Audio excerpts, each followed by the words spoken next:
The stars looked different out here, Captain Jake Morrison thought as he stood on the bridge of the horizon. They were deeper into unknown space than any human ship had gone before. His crew of 42 people had been traveling for 6 months, looking for new worlds and new friends among the stars. So far they had found plenty of rocks and ice, but no one to talk to. That changed when the sensors started beeping. "Captain, I'm picking up something big," said Lieutenant Chris Palmer from his station. His fingers moved quickly across the controls. "Multiple ships. They're not from Earth or any colony we know about." Jake felt his heart beat faster. This was it. First contact with an alien species. He had trained for this moment his whole life, but now that it was here, his mouth felt dry. "Show me," he said. The main screen lit up with images of ships that looked nothing like human vessels. They were elegant and dangerous at the same time, with curves that seemed almost organic. There were 12 of them, arranged in a perfect formation. The largest ship in the center was 3 times the size of the horizon. "They're scanning us," Chris said. "Should I raise shields?" "No," Jake said firmly. "We came here in peace. Let them look. Open all communication channels. Every frequency we have." For a long minute there was nothing but static. Then a voice came through, speaking in sounds that the computer couldn't translate at first. The artificial intelligence worked quickly, finding patterns and meanings. Soon words formed on the screen and a voice spoke through the speakers. "Human vessel, you are in Kethrin space. State your purpose." Jake straightened his uniform. "This is Captain Jake Morrison of the exploration ship Horizon, representing Earth and her colonies. We come in peace, seeking friendship and understanding with other species." Another pause. Then the voice said, "You will board our flagship. You will meet with our leaders. Refuse and you will be destroyed." It wasn't exactly the warm welcome Jake had hoped for, but it was better than being blown up immediately. "We accept your invitation," he said. 2 hours later, Jake and 5 of his crew members stepped through the airlock onto the alien flagship. The artificial gravity felt slightly heavier than Earth normal. The air smelled different, like metal and something spicy. The corridor they stood in was huge, with walls made of a dark metal that seemed to absorb light. 6 aliens waited for them. They were tall, at least 7 feet each, with skin that looked like it was made of overlapping plates colored deep purple and blue. Their eyes were large and golden, with vertical pupils like a cat. They wore armor that looked both ancient and advanced at the same time. "Follow," one of them said in that strange voice. The translation worked better now, smoother. They walked through corridors that were clearly built for beings much larger than humans. Engineer Amy Carter walked beside Jake, her eyes wide as she took in everything. She was young, only 26, and this was her first deep space mission. She had a tablet in her hands, taking notes and pictures of everything they saw. "This is incredible," she whispered to Jake. "The architecture, the materials, I've never seen anything like it." "Stay focused," Jake said quietly, "and remember the protocol. Don't touch anything unless they say it's okay." They were led into a massive chamber. The ceiling was so high it disappeared into shadow. At the far end, on a raised platform, sat a figure that could only be royalty. She was taller than the others, her armor more elaborate. It seemed to glow with an inner light, covered in symbols that moved and changed as Jake watched. "That's Queen Velshara," their guide said, "ruler of the Kethrin Empire. Show respect." Jake and his crew bowed, the way they had practiced for first contact situations. The queen watched them with those golden eyes, her face unreadable. "Humans," she said. Her voice was deep and powerful. "You are far from your homeworld. Why do you wander our space?" Jake stepped forward. "Your Majesty, we seek only knowledge and friendship. Humanity has recently developed faster than light travel. We're exploring the galaxy, hoping to learn from other civilizations and share what we know." "What you know?" the queen repeated. There might have been amusement in her voice. "What could a species so young know that would interest us?" "Perhaps more than you think," Jake said carefully. "Every species has unique perspectives. We believe diversity makes us all stronger." The queen considered this. "An interesting philosophy. We shall see if you practice what you preach. Come closer. You may examine our cultural artifacts. Perhaps you will learn something." They were led to display cases along the walls. Inside were weapons, tools, and pieces of armor. Each one looked like a work of art. Amy was drawn to one case in particular. Inside was a breastplate that seemed to be made of living metal. The symbols on it glowed and pulsed like a heartbeat. Beautiful, Amy breathed. She leaned in close, her reflection visible in the polished surface. Her hand reached out almost unconsciously, her fingers spreading to touch the glass, but there was no glass. Her fingertips brushed the metal of the breastplate. For just a second, the symbols flared bright white. Then alarms started blaring.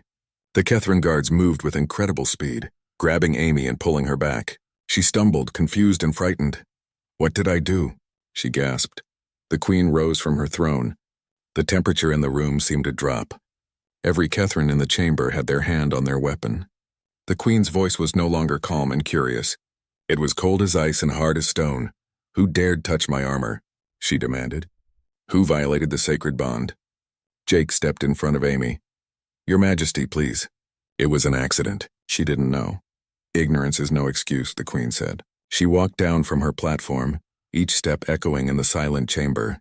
She stopped in front of Amy, towering over her. "That armor has been worn by every queen of Kethrin for 5,000 years. It carries the spirits of my ancestors. It is bonded to the royal bloodline. No outsider may touch it, ever." Amy's face had gone pale. "I'm so sorry. I didn't see any barrier. I thought I was just looking." "The barrier is tradition," the queen said. "It is honor, it is law. You have committed a crime against the entire Kethrin people." Jake's mind raced. This was going wrong so fast. "Your Majesty, surely we can find a solution. This was an honest mistake made in ignorance of your customs." "Customs?" The queen's eyes flashed. "This is not custom. This is the foundation of our civilization. The armor connects us to our past, guides our present, secures our future. Your engineer has broken that connection. She has insulted every Kethrin who ever lived and everyone who will live." The guards surrounded the humans. Their weapons were drawn now, long blades that hummed with energy. "Please," Jake said. "There must be a way to make this right." "There is," the queen said. "Justice. Guards, take them to the holding cells. Send a message to the human territories. Tell them their explorers are prisoners of the Kethrin Empire. Tell them war may be the only answer to this insult." The humans were pulled away, their protests ignored. Amy was crying now, understanding the magnitude of what had happened. Jake tried to stay calm, tried to think of a solution, but his mind was blank with shock. They were thrown into a cell deep in the ship. The walls were solid metal, no windows, no way out. The door sealed behind them with a sound of finality. "I'm sorry," Amy said, her voice breaking. "I'm so sorry. I didn't know." "I just thought it was beautiful." Jake sat down heavily. His crew looked to him for answers, but he had none. "Not yet, it's not your fault," he said finally. "I should have been more careful. I should have asked more questions before we looked at anything." Lieutenant Chris Palmer paced the cell. "What are they going to do to us?" "I don't know," Jake admitted. "But we need to learn everything we can about these people. Their culture, their laws, their history. There has to be a way to fix this." Hours passed. No one came. The crew tried to rest, but sleep was difficult. Jake's mind kept going over everything that had happened, looking for clues, looking for answers. Finally, late in what might have been night, a Kethrin guard appeared at the door. He was older than the others, with scars on his plated skin that spoke of many battles. "Human captain?" he said quietly. "I should not speak with you. But I served the old queen, Velshara's mother. She believed in honor but also in mercy. Can you help us?" Jake asked, standing and approaching the door. "I can tell you this," the guard said. "The council debates your fate. Some want execution. Some want you sent home in disgrace with your ship destroyed as a warning. Some want war to show humans they cannot violate our sacred things. What does the queen want?" The guard was quiet for a moment. "The queen is torn.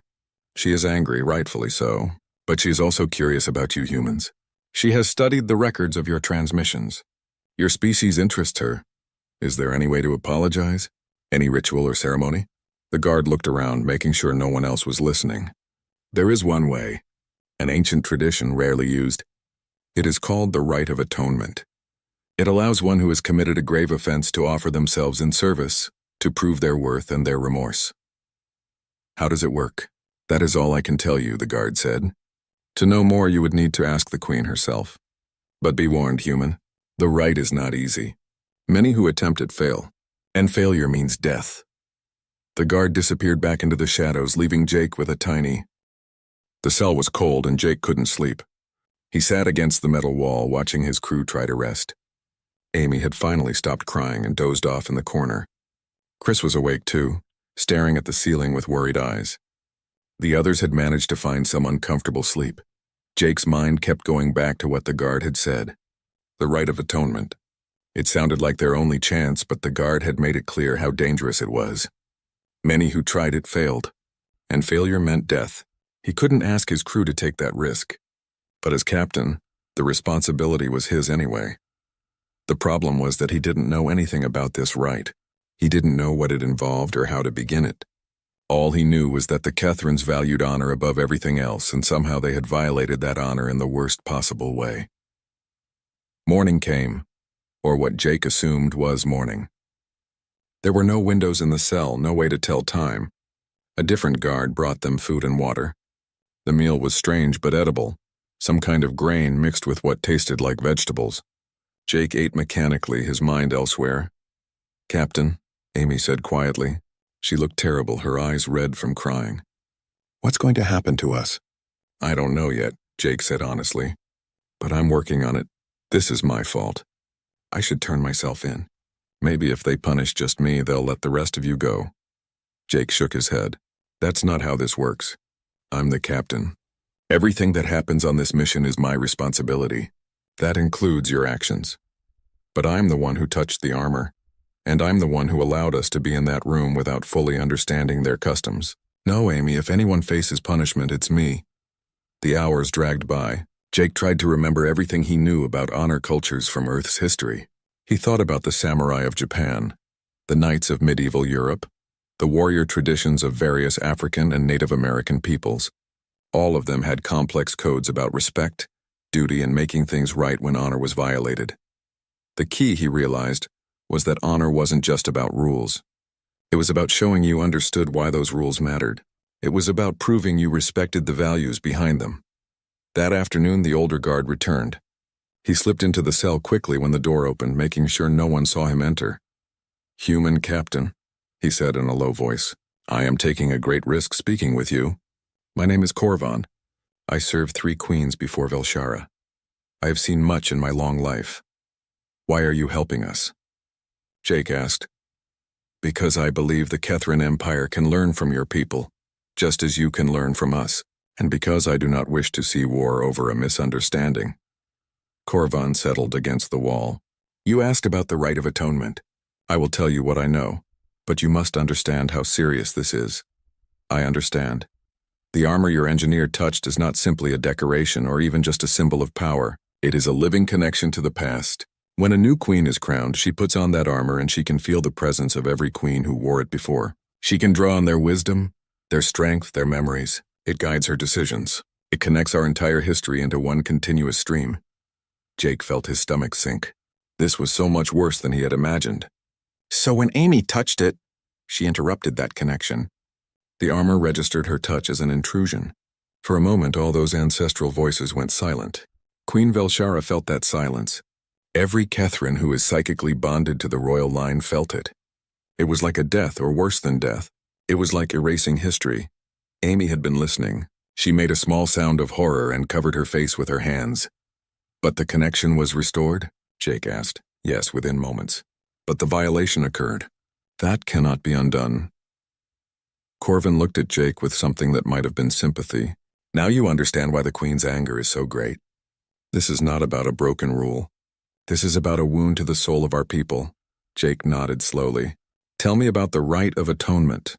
"It is ancient, from before the Kethran Empire even existed. In the old days, when our people were divided into many clans, sometimes disputes arose that could not be settled with words or even combat. When one clan committed a terrible offense against another, they could invoke the rite.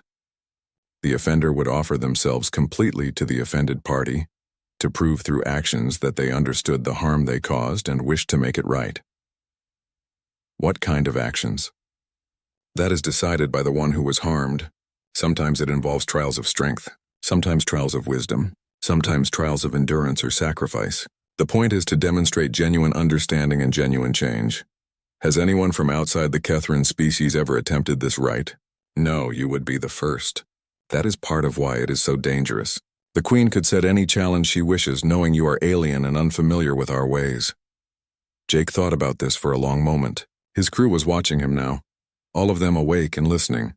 If I request this right, what happens? The Queen must grant you an audience. You must kneel before her in the traditional manner, which I can teach you. You must speak the ancient words. Then she decides if she will accept your offer. If she refuses, you remain prisoners and face judgment from the council. If she accepts, you begin the trials. And if I fail the trials, death, but not just for you. Your ship will be destroyed and all aboard will die. The Kethrans will send a message to your people that you are not welcome in this part of space. The cell went silent. Jake felt the weight of that knowledge pressing down on him. It wasn't just his life at stake. It was everyone on the horizon and potentially the future of human exploration in this region. There is one more thing you should know, Korvan said. The Queen's daughter died 2 years ago. A plague swept through one of our colony worlds. The princess was there helping with relief efforts. She refused to leave until every citizen was evacuated. She died bringing the last children to safety. I'm sorry, Jake said.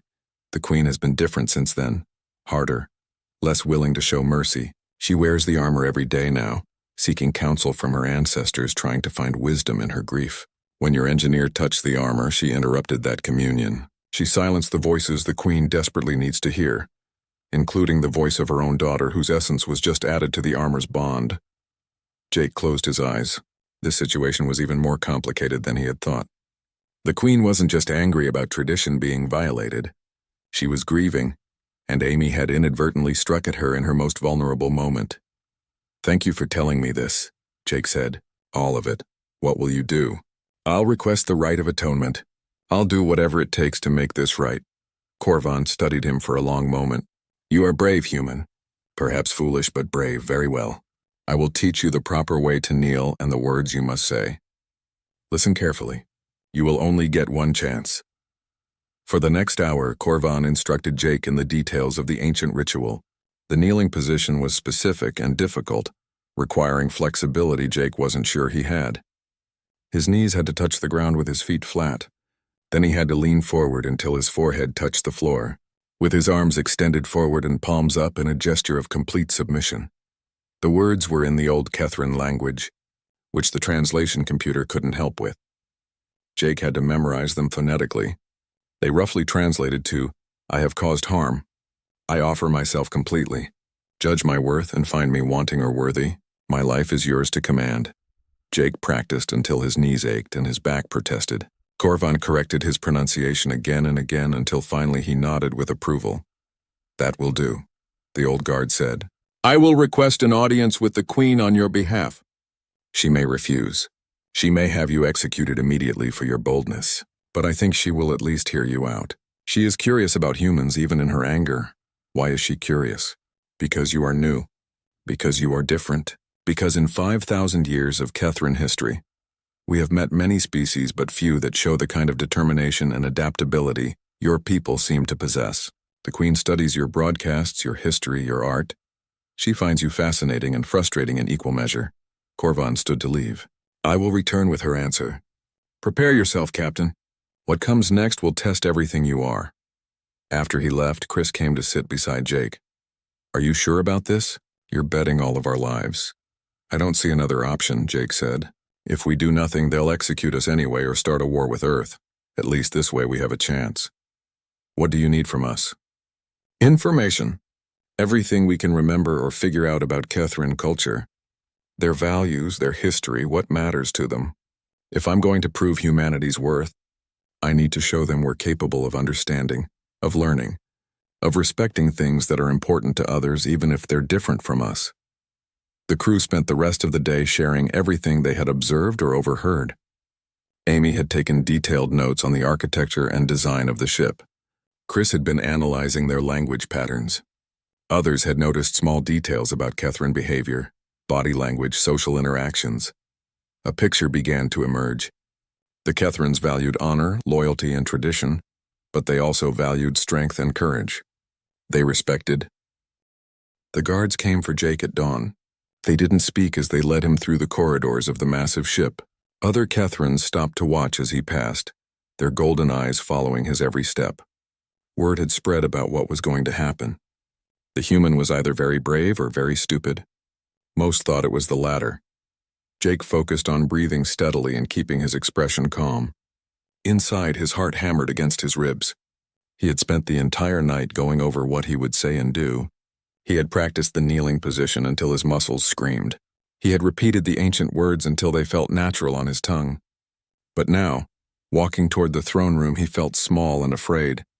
The doors to the chamber opened. It was even more crowded than before. Dozens of Kethrans lined the walls, all of them in formal armor. These must be the nobles and council members Korvan had mentioned. They watched Jake with expressions ranging from curiosity to open hostility. Queen Velshara sat on her throne, wearing the armor that had started all of this.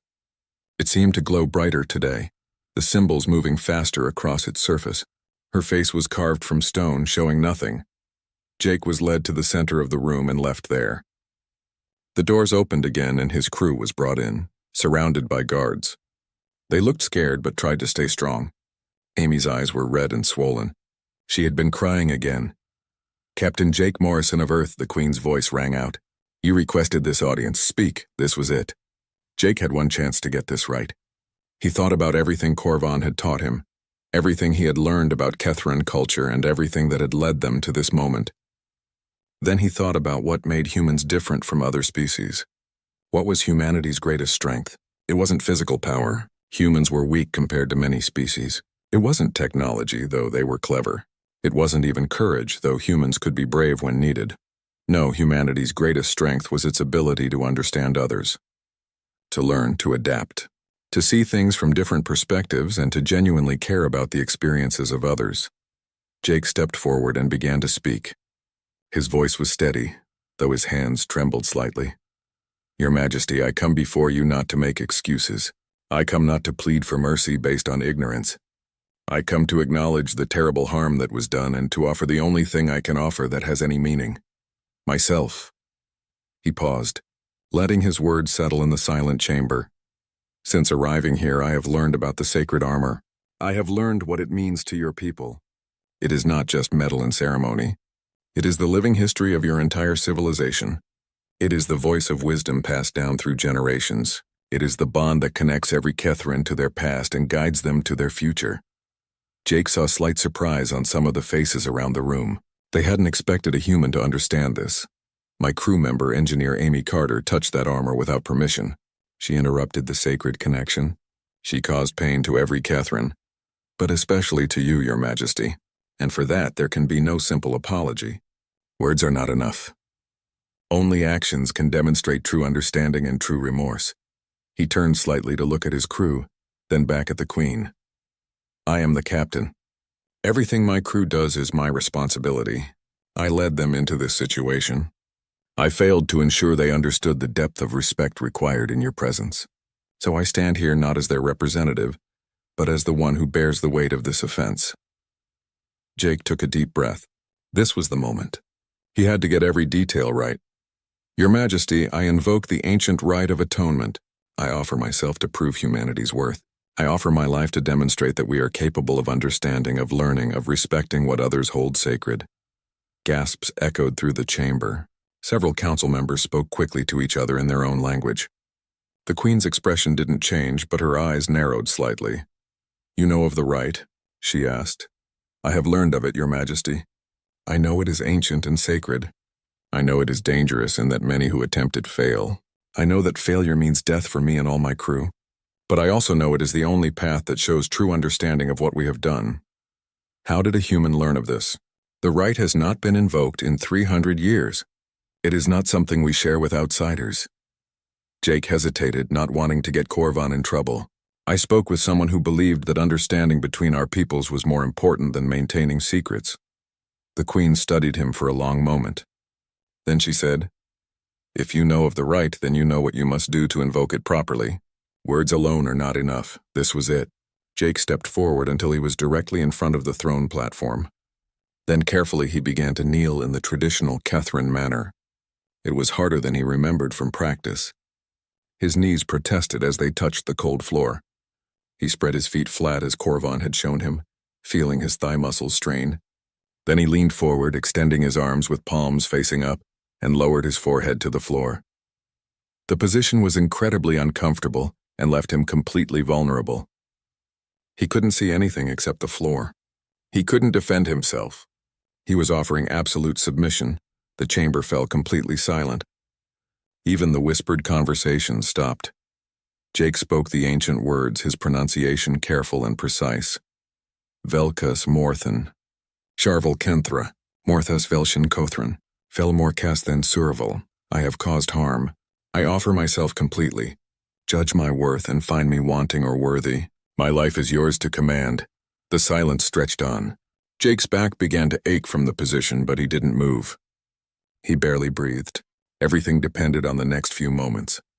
Finally, the Queen spoke. Her voice was different now, filled with something that might have been shock. You speak the old tongue. You perform the submission correctly. How is this possible?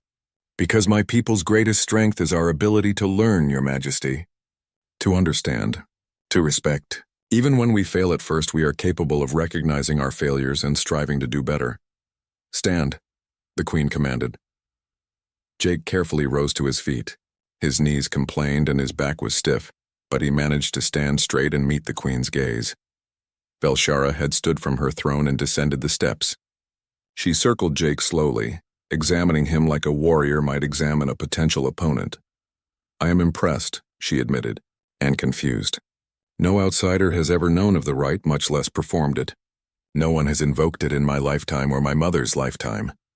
She stopped in front of him, towering over him by nearly 2 feet. But you must understand what you are asking. The rite of atonement is not mercy. It is the hardest path.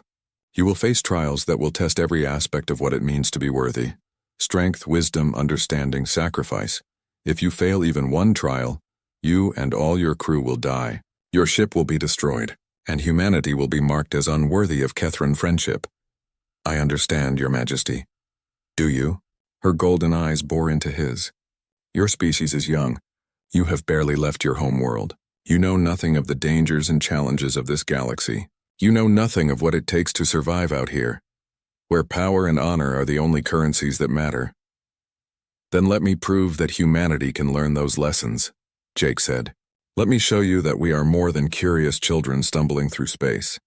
We may be young, but we are capable of growth. We may be weak, but we are capable of courage. We may be ignorant, but we are capable of wisdom. One of the council members, an older Kethran with elaborate armor, stepped forward. Your Majesty, this is foolishness. The human speaks well, but words mean nothing. They violated our most sacred tradition. Execute them and be done with it. Lord Carthen speaks truth in one thing, another council member added. Words are easy. The rite requires more than pretty speeches. It requires strength we have no reason to believe these humans possess. The Queen raised a hand, silencing them. She turned back to Jake. You offer yourself. But your engineer was the one who committed the offense. Why should you face the consequences? Because I am responsible for every action of my crew. Their successes are mine. Their failures are mine. That is what it means to be a captain, Your Majesty. To bear the weight of responsibility for those in your care. Something flickered in the Queen's eyes at those words. The weight of responsibility, she repeated softly. You speak as if you understand that burden. I do, Your Majesty. I have lost crew members before. Good people who trusted me to lead them safely. Their deaths are weights I carry every day. I see their faces in my dreams. I question every decision I made that led to their loss. That is the burden of command. That is the price of responsibility. The Queen was quiet for a long moment. When she spoke again, her voice was softer, almost thoughtful. You speak of loss, of responsibility, of bearing weight for others. She touched the armor she wore. Perhaps you understand more than I expected. She turned to face the assembled council. Captain Jake Morrison has invoked the ancient rite of atonement. He has performed the submission correctly and spoken the words of offering. By our oldest laws, I am bound to give answer. I can accept or refuse. The council waited. The entire chamber seemed to hold its breath. I accept, the Queen said. Jake stood in the center of the combat arena, trying not to show how terrified he felt. The space was huge, easily the size of a football field with a floor made of some kind of textured metal.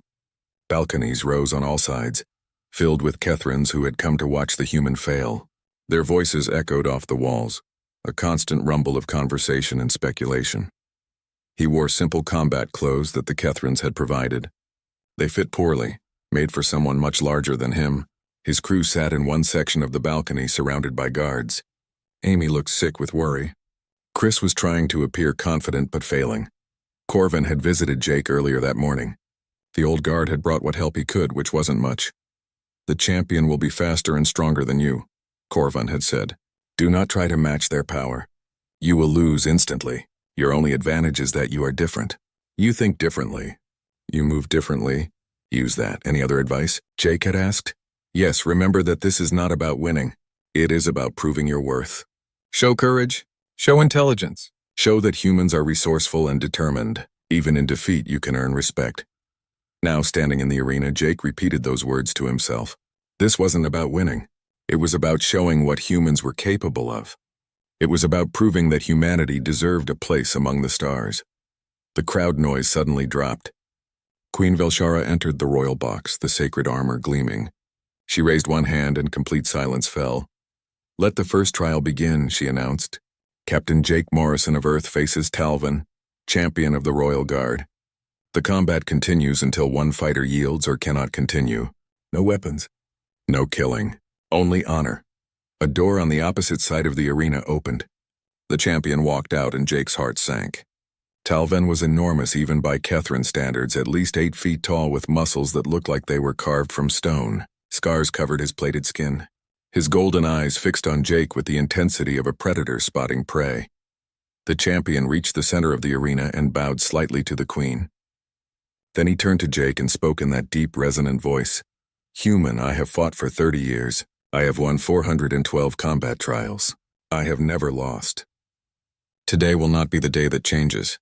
Jake swallowed hard. "I'm not here to boast about my record. I'm here to prove myself, then let us begin." The gong sounded. Talvin moved.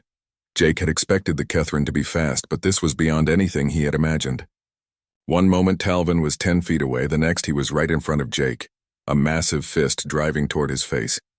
Jake dropped and rolled, purely on instinct.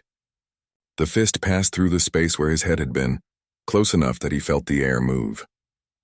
He came up running, putting distance between them. The crowd roared with laughter. The human was running away like prey. How pathetic, but Jake wasn't panicking. His mind was working furiously. Talvin was bigger, stronger, and faster. In a straight fight, Jake would lose in seconds. But Corvin had been right. Jake needed to think differently. Talvin charged again, closing the distance in massive strides. This time Jake didn't run. As the champion's arm swung toward him, Jake stepped inside the reach, getting close to the larger fighter's body. The punch passed over his head. Jake drove his elbow into Talvin's ribs. It was like hitting solid rock.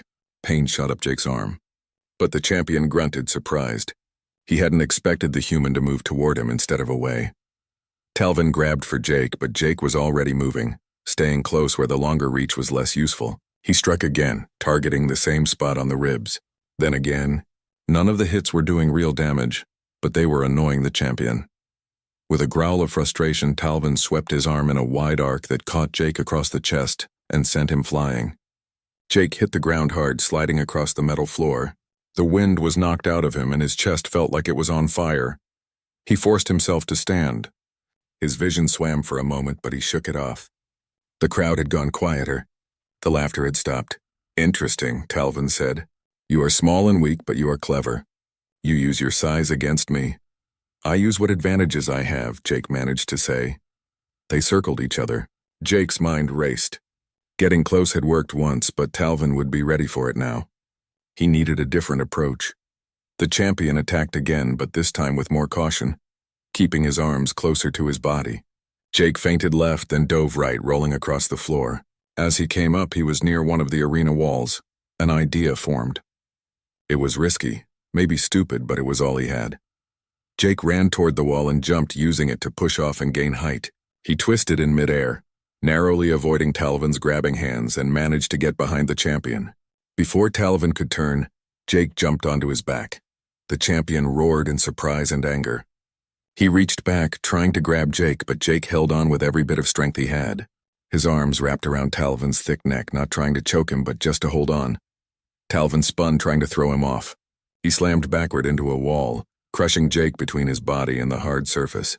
Jake's grip loosened, but he didn't let go. He couldn't. If he fell off now, he was done. The champion slammed him into the wall again, and again. Jake felt ribs crack. Pain exploded through his body. His vision went dark at the edges, but he held on. The crowd was on its feet now, shouting. This wasn't what they had expected. The small human should have been defeated in seconds. Instead, he was still fighting, still refusing to give up. Talvin reached back with both hands and finally got a grip on Jake's arm. He pulled, his strength immense and unstoppable. Jake felt himself being torn away from the champion's back. He couldn't hold on any longer. Talvin threw him across the arena. Jake tumbled through the air and crashed into the floor, rolling several times before coming to a stop. He tried to stand, but his body wouldn't cooperate. His ribs screamed with pain. His vision kept fading in and out. Through blurry eyes, he saw Talvin walking toward him. The champion was barely breathing hard. Jake, on the other hand, could barely breathe at all. "You have fought well, human," Talvin said. "Better than expected. You are worthy of respect. But this is over. Yield now and you may survive." Jake pushed himself up to his knees. Every movement was agony. Blood ran from a cut on his forehead, and he was pretty sure at least 2 ribs were broken. But he wasn't done yet. He couldn't be done, no, he gasped. Not yet. He forced himself to stand. His legs shook. His balance was off. But he raised his fists and took a fighting stance. The crowd fell completely silent. Even Talvin seemed surprised. "Why do you continue?" the champion asked. "You cannot win. You can barely stand. There is no shame in yielding to a superior opponent. It's not about winning," Jake said. His voice was weak but determined. "It's about not giving up.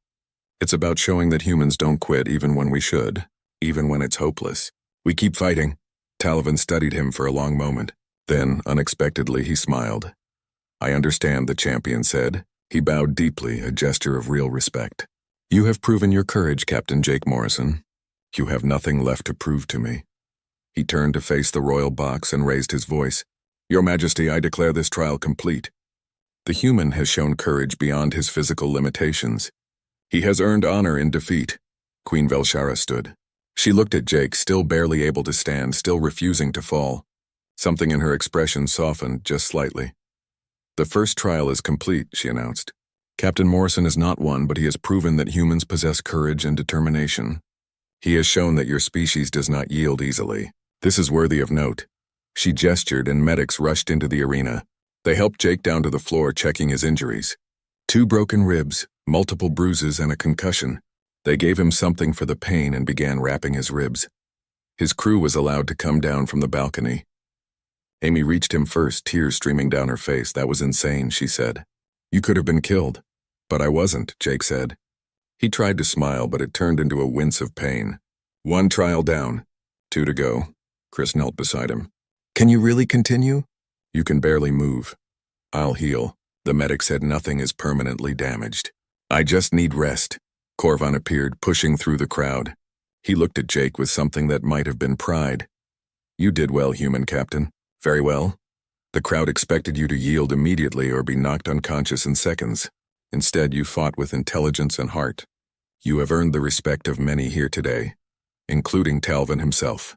That is no small thing." "What about the Queen?" Jake asked. "She is impressed, though she will not say so openly. But there is a long tradition in Catherine culture. When a warrior shows exceptional courage in defeat, they are offered healing and rest before the next challenge. The Queen has granted you 3 days to recover before the second trial." 3 days, Jake repeated. "What will the second trial be?" "A test of wisdom. You will be given a problem that has plagued the Catherine Empire for many years. You must provide a solution that the Queen and her council find acceptable. This will be much harder than physical combat. Strength is simple. Wisdom is complex." They helped Jake back to the cell where a real bed had been provided. 3 days passed in a blur of pain, healing, and study. Jake's ribs hurt less each day, though he still had to move carefully.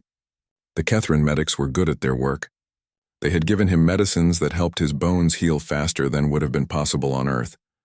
But physical healing was the easy part. Jake spent most of his time trying to prepare for the wisdom trial. Corvan visited each day, sharing what information he could about Catherine society, their problems, their conflicts. Chris and the others helped, piecing together everything they had observed and learned. The Catherine Empire was vast, spanning dozens of star systems. They were powerful, their military unmatched in this region of space. But power brought its own problems. Some subject species resented Kethran rule. Trade disputes arose constantly. Colonies fought over resources. And there were always threats from outside. Other empires that saw the Kethrans as rivals or enemies. The Queen's main challenge right now, Korvan explained on the second day, is a conflict in the Sarvan system. Two colonies, both Kethran, claim rights to a moon that has rich mineral deposits. Both colonies need these resources to survive. Both have legitimate historical claims to the territory. The Council has debated this for 2 years and found no solution that doesn't favor one colony over the other. Why not split the resources equally? Jake asked. The moon cannot be divided. The mining operation requires centralized control or it becomes inefficient and dangerous. Whoever controls the mining operation controls the wealth it produces. The losing colony will fall into poverty while the winning colony thrives. This creates resentment and division among our people. Jake thought about this. It was a classic problem with no easy answer. Both sides had valid claims. Both sides had real needs. Any solution that favored one would anger the other. On the morning of the wisdom trial, Jake was brought to a different chamber. This one was smaller than the combat arena, but no less impressive. It was clearly a council room, with a long table and chairs built for Kethran physiology. The walls were covered with star maps and documents. Queen Velshara sat at the head of the table. Around her were gathered her senior advisors, the council members who helped her rule the empire. They looked at Jake with expressions ranging from curiosity to skepticism. Captain Morrison, the Queen said, you have recovered from your injuries. That is good. You will need your full mental faculties for what comes next. I'm ready, Your Majesty. The second trial tests wisdom, not just knowledge but the ability to see problems clearly and find solutions that others have missed. We will present you with a real situation that has plagued our empire. You will have until sunset to provide an answer. If your solution is acceptable, you pass. If not, you fail, and the right ends. I understand. One of the advisors, an older female Kethran named Salvera, spoke up. Your Majesty, this is foolish. We have our brightest minds working on these problems. What makes you think this young human can solve what we cannot? That is precisely the question we are testing, the Queen said. Perhaps he can. Perhaps he cannot. We shall see. She turned back to Jake. The problem is this. 2 of our colonies, Kethran settlements established 100 years ago. Both claim exclusive rights to a moon called Dorvan 3. This moon contains deposits of mertanium, a rare element essential for our ship construction and medical technology. She gestured and a holographic display appeared above the table, showing the moon and the 2 colonies. The first colony, Keth Prime, was established 95 years ago on the second planet of the Sarvan system. They began mining operations on Dorvan 3 shortly after. The second colony, Keth Secundus, was established 93 years ago on the 4th planet. They claim that Dorvan 3 was always intended to be their resource, but Keth Prime moved in first. Both colonies now depend on income from the mertanium to sustain their populations. Another advisor added, both have suffered economic decline as they fight over who has rights to mine there. The situation has become hostile. Violence has nearly broken out several times. We cannot favor one colony over the other without creating lasting division, the Queen said. We cannot split the resources because the mining operation requires unified control. We cannot shut down both operations because our empire needs the mertanium. This problem has consumed 2 years of debate. Solve it, Captain, and you prove your wisdom. Fail and you prove your species is not ready to stand beside us. Jake looked at the holographic display, his mind racing. This was exactly the kind of problem Korvan had warned him about. No matter what solution he suggested, someone would be unhappy. The key was finding an approach that no one had considered yet. He thought about Earth's history. Humans had faced similar problems countless times. Disputes over resources, over land, over wealth. Sometimes they solved these problems through war. Sometimes through negotiation. Sometimes through creative thinking that changed the nature of the problem itself. May I ask questions? Jake said. Of course. What is the population of each colony? Keth Prime has 70,000 Kethrans. Keth Secundus has 50,000. And both colonies are struggling economically because of this dispute? Yes. Both have invested heavily in military forces to defend what they claim is their right. This spending has drained resources from education, infrastructure, and development. Both colonies are worse off than they were 10 years ago. What if neither colony controlled the mining operation? Jake asked. The council members looked confused. What do you mean? Salvera asked. Right now the problem exists because both colonies see the moon as something to possess, something to control. Whoever owns it wins and the other loses. But what if we change the framework? What if the moon wasn't owned by either colony, but by the Empire itself? Continue, the Queen said, leaning forward slightly. The Empire takes direct control of Dorvan 3. A neutral administrator appointed by Your Majesty runs the mining operation. The profits from the Mertanium go into a shared fund. This fund is then distributed based on contribution, not on historical claims. Contribution? One of the advisors asked. Yes. Both colonies contribute workers to the mining operation. Both contribute support services, transportation, processing facilities, whatever is needed. The profits are distributed based on how much each colony contributes to making the operation successful. If Keth Prime contributes 60% of the labor and support, they receive 60% of the profits. If it's 50-50, the profits are split evenly. Jake walked around the table as he spoke, his excitement growing. This way, neither colony owns the moon, but both have a direct stake in its success. They're not fighting each other for control. They're working together, and whoever works harder benefits more. It changes the conflict from a zero-sum game where one wins and one loses into a cooperative situation where both can win by contributing. The room was quiet. The council members looked at each other. Some seemed intrigued. Others looked skeptical.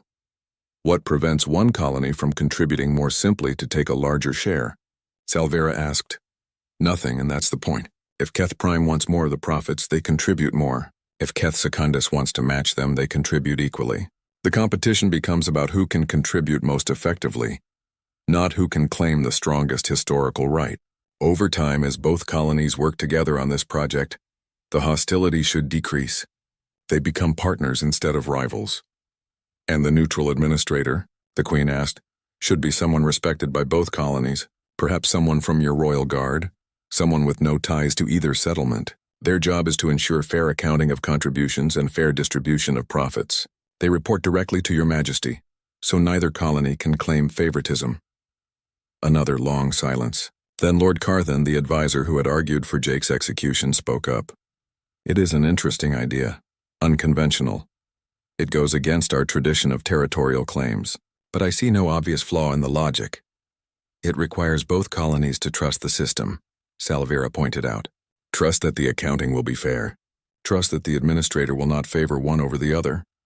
Then make the accounting transparent, Jake said. Public records that both colonies can audit. Regular inspections. Build trust through openness. The Queen stood and walked to the holographic display. She studied it silently for several minutes while everyone waited. Finally, she spoke. This solution would have been unthinkable to us. We think in terms of ownership, of territory, of clear boundaries between what is mine and what is yours. But the humans suggest a different approach. Shared responsibility, shared benefit, competition through contribution rather than through force of claim. She turned to face her council. What say you? Is this solution acceptable? The advisors looked at each other. One by one they nodded. It is unconventional, Salvera admitted, but it may work. It addresses the core problem while giving both colonies a path forward. I vote to accept this solution. The others agreed, some enthusiastically, some reluctantly. But all of them acknowledged that Jake had provided something they hadn't considered before. Queen Velshara turned back to Jake. You have passed the second trial.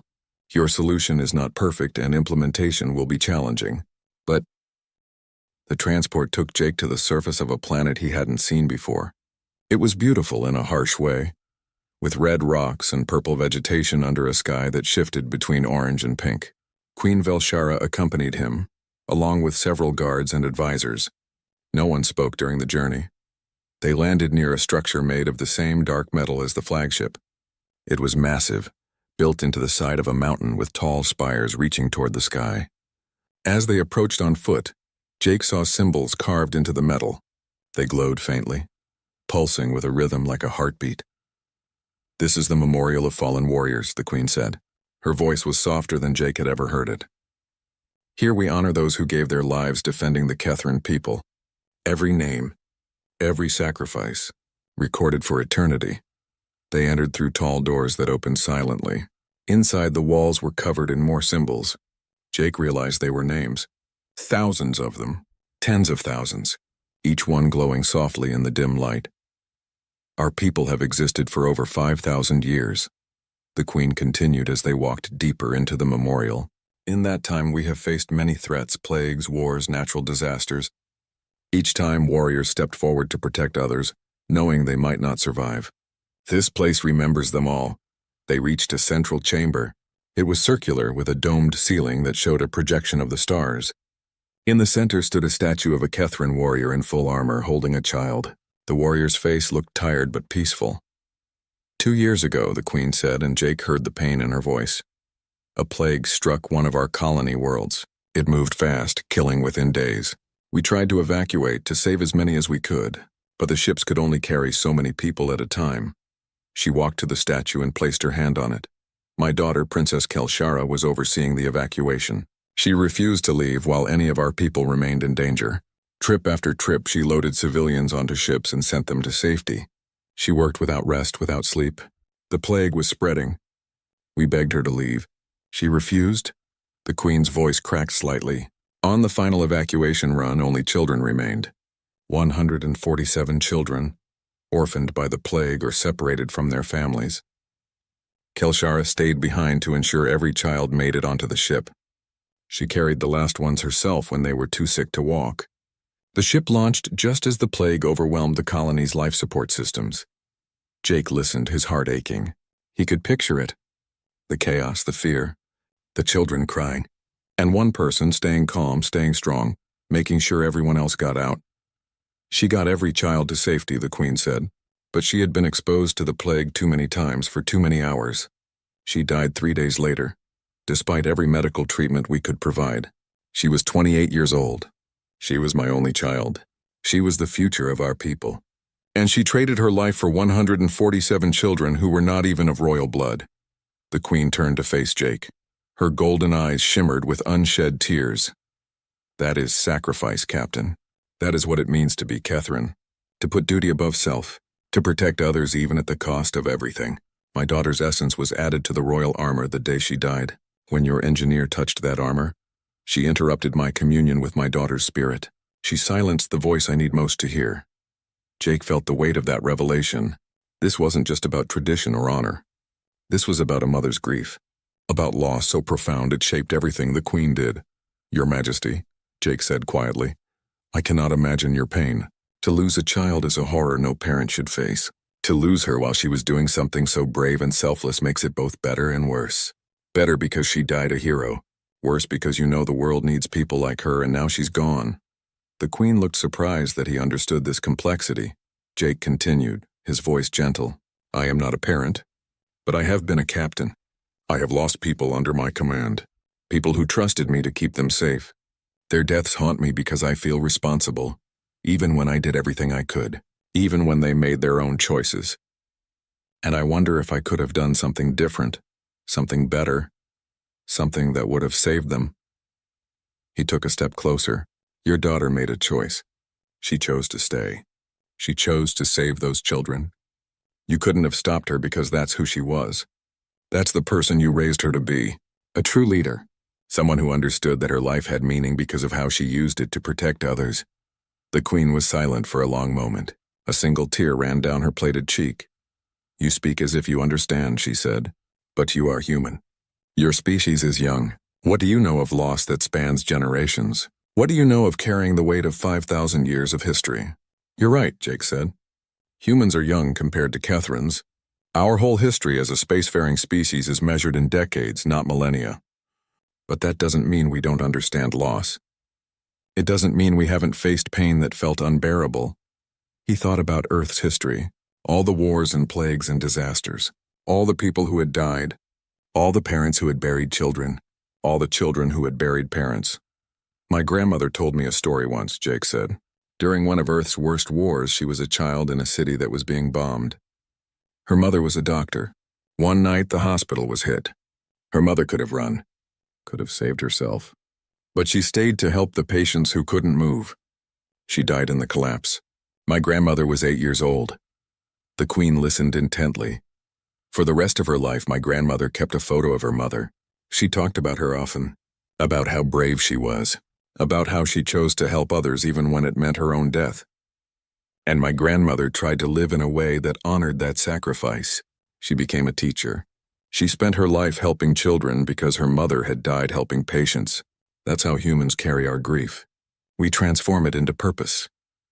Your grandmother's mother was a warrior then, the Queen said. Not with weapons, but with compassion. Yes, and so was your daughter. She fought the plague by saving those children. She won because they survived.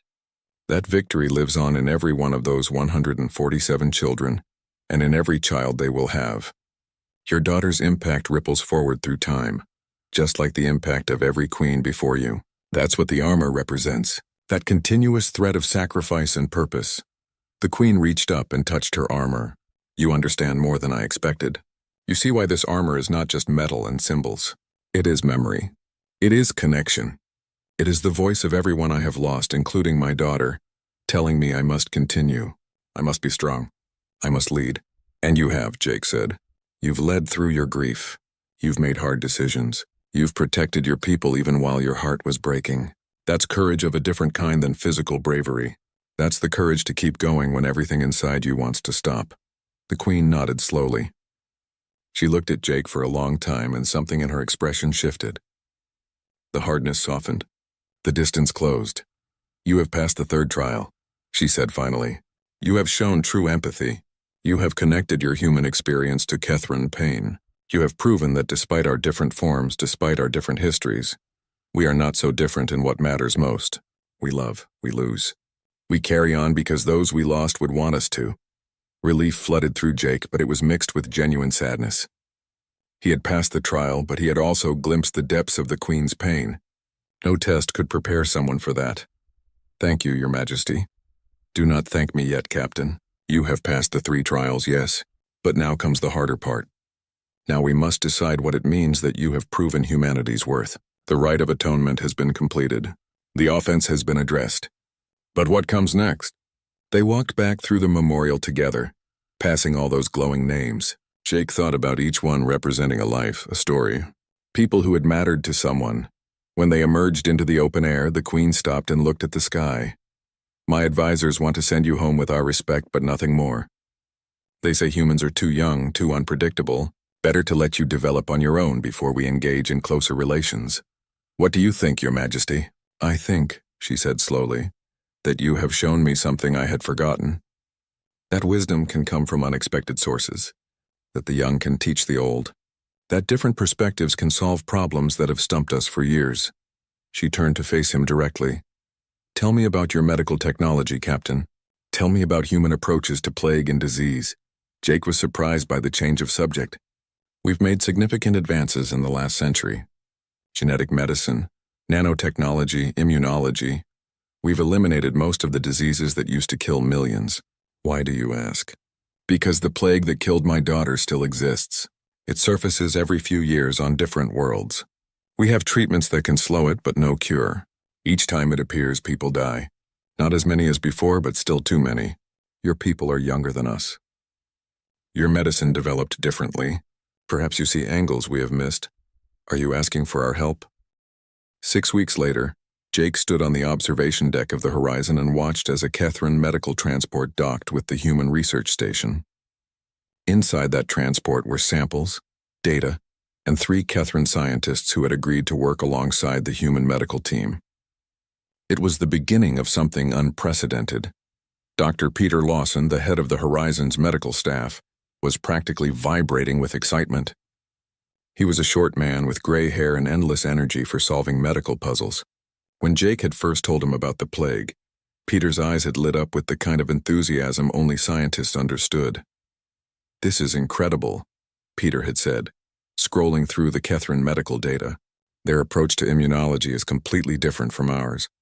They focus on enhancing natural resistance while we focus on teaching the immune system to recognize specific threats. If we combine these approaches, we might be able to create something neither species could develop alone. Now, Watching the scientists meet for the first time, Jake felt hope growing in his chest. The Kethrans were wary but curious. The humans were excited and welcoming. Language barriers existed, but the translation technology was getting better every day. More importantly, both groups shared the same goal: stopping a plague that killed innocent people. Queen Velshara had returned to Kethran space, but she had left Korvan as an observer and liaison. The old guard had become something like a friend to Jake over the weeks. He stood beside Jake now, watching the scientists interact. "They are so different," Korvan said. "Your people move quickly, speak rapidly, gesture constantly. Our people are more deliberate, more formal, yet already they find ways to communicate, to understand each other." "That's what makes cooperation work," Jake said. "You don't need to be the same. You just need to respect the differences and find common ground." The first week was challenging. The scientists struggled with different methodologies, different equipment, different assumptions about how biology worked. But slowly they began to find their rhythm. The Kethrans appreciated the humans' willingness to try unconventional approaches. The humans appreciated the Kethrans' deep historical knowledge and meticulous record-keeping. Peter came to Jake at the end of the second week, his face tired but excited. "We found something. The plague has a dormancy mechanism that makes it nearly impossible to eliminate completely. It hides in the nervous system, waiting for the immune system to weaken before attacking again. That's why Kethran treatments slow it but don't cure it. They're fighting the active infection but missing the dormant stage. Can you fix that?" "We think so. Human medicine has dealt with dormant viruses before. Things like herpes or chickenpox that hide in nerve cells. We've developed techniques to target those dormant stages. Combined with Kethran methods for boosting overall resistance, we might be able to hit the plague from both angles at once. Active and dormant. Complete elimination instead of just treatment. How long until you know if it works? We need to test it.